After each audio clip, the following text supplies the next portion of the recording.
నేను తీసిన ఒక్క ఫోటో ఇప్పుడు సోషల్ మీడియాలో వైరల్గా నడుస్తుంది. అదేంటో తెలుసా? డాన్ పెటెట్ అనే నాసా అంతరిక్ష వ్యోమగామి, ఫోటోగ్రాఫర్, సైంటిస్ట్, ఇన్వెంటర్ ఇటీవల తన ట్విట్టర్ ఎక్స్ ఖాతాలో ఒక అరుదైన ఫోటోను షేర్ చేశాడు. డిసెంబర్ 1న పోస్ట్ చేసిన ఆ ఒక్క ఫోటో ఇప్పుడు సోషల్ మీడియాలో, న్యూస్ ఛానళ్లలో వైరల్ అయిపోయింది.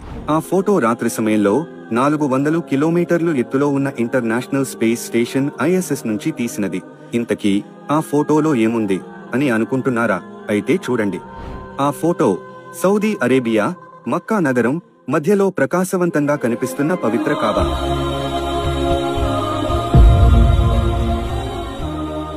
డాన్ పెటెట్ తన పోస్ట్లో ఇలా పేర్కొన్నాడు: సౌదీ అరేబియాలోని మక్కా నగరాన్ని అంతరిక్ష కక్ష నుంచి చూసిన దృశ్యాలు. మధ్యలో ప్రకాశంగా కనిపిస్తున్న ఆ వెలుగు ఇస్లాంలో అత్యంత పవిత్రమైన స్థలం అయిన కాబా. ఇది అంతరిక్షం నుండి కూడా స్పష్టంగా కనిపిస్తుంది. ఆ ఫోటోలో కాబా ఒక కాంతిమణి లాగా మెరుస్తూ కనిపించడం ప్రపంచవ్యాప్తంగా ముస్లిం ప్రజల్లో ఆధ్యాత్మిక ఆనందాన్ని పంచింది.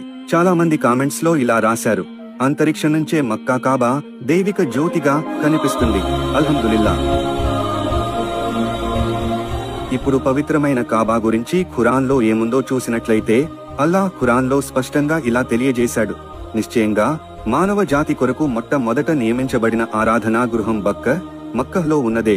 శుభాలతో నిండినది, సమస్త లోకాల ప్రజలకు మార్గదర్శకత్వాన్ని ప్రసాదించేది.